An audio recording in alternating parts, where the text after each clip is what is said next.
the Programs, Outreach, and Youth Services Manager here at Monterey County Free Libraries.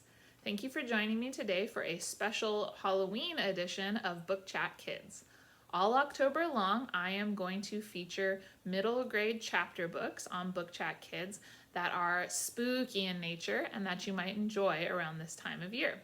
So the first book that I brought today is Neil Gaiman's Coraline. Many of you might have already read this book or perhaps listened to the audiobook or even seen the movie. The movie is my absolute favorite movie, and the book is also one of my favorite books. The audiobook is actually read by Neil Gaiman himself, so if you haven't listened to that, it's an amazing audiobook and I would highly recommend that you listen to it. We have it in our collection. So Coraline, if you're not familiar with the book or the movie, is the story of a little girl who moves into a house with her family, and there are other people who live in the house. It's a large house that's been divided up into smaller apartments, and she's kind of bored, and she eventually discovers a door in the house that leads to another world, the other world. And in the other world, she has the other mother, the other father, and they want her to stay in the world with them. The only condition is that she has to sew buttons on her eyes. And so I'm going to read you the back of the book. When Coraline steps through a door to find another house strangely similar to her own, only better, things seem marvelous. But there's another mother there and another father, and they want her to stay and be their little girl. They want to change her and never let her go. Coraline will have to fight with all her wits and courage if she is to save herself and return to her ordinary life. This is a really great kind of action book, but very quiet, subtle action about Coraline having to save herself from this situation. Once things get, a little hairy and Coraline doesn't do what the other mother wants, things don't go very well for her, and she is left to her own devices to save the day and be the savior of her own tale, which is something that I really like about this book and a lot of other books targeted towards young folks. Is it's all about how you can independently solve your own problems. I'm going to read a section of the book that I particularly like, both in the book and in the movie. The book and the movie follow each other pretty well. And this kind of goes to, speaks to how the other adult characters around Coraline don't really believe what's going on with her. And there's just this air of mystery and spookiness that gets laid out very early on. So this is from page 14, so very early on in the book. And Coraline is talking to one of her neighbors.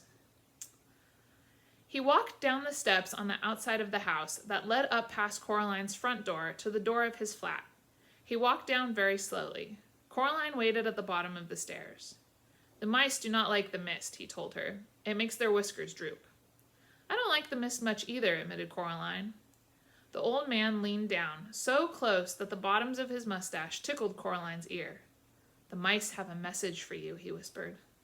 Coraline didn't know what to say.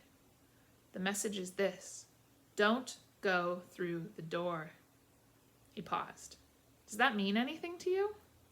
"No," said Coraline. The old man shrugged. They are funny, the mice. They get things wrong. They got your name wrong, They kept saying Coraline, not Caroline, not Caroline at all."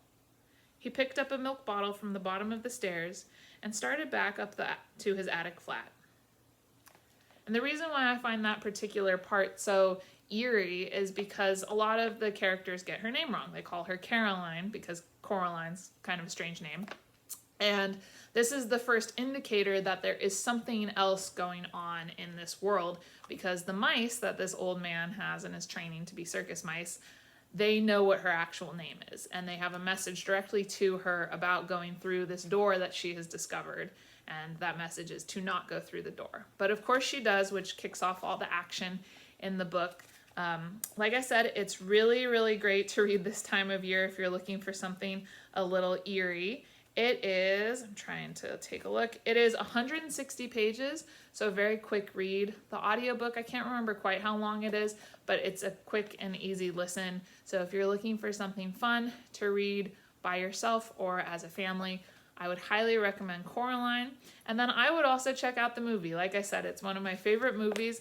It's really good. It does follow the action of the book pretty well. It introduces a different character. The character of Wybie is actually not in the book. And that is because in the book, Coraline just does everything by herself. But since you're reading the book, you can hear Coraline's internal thoughts because you're getting it from her perspective. But in the movie, you can't quite do that. So they had to add in another character so that Coraline can talk through some of the ideas and some of the action points of the movie. So there are a few differences, but altogether it follows it pretty well. And the movie is, around an hour and a half. So all really quick and easy things that you can do if you're looking for a little bit of a scare this Halloween season. So I hope you'll check out Coraline by Neil Gaiman if you haven't already. If you have, or if you do read it, please let me know how you liked it in the comments. And of course, let me know any other spooky and scary books that you are reading this October. Thanks for tuning in. I'll see you next week. Bye, everyone.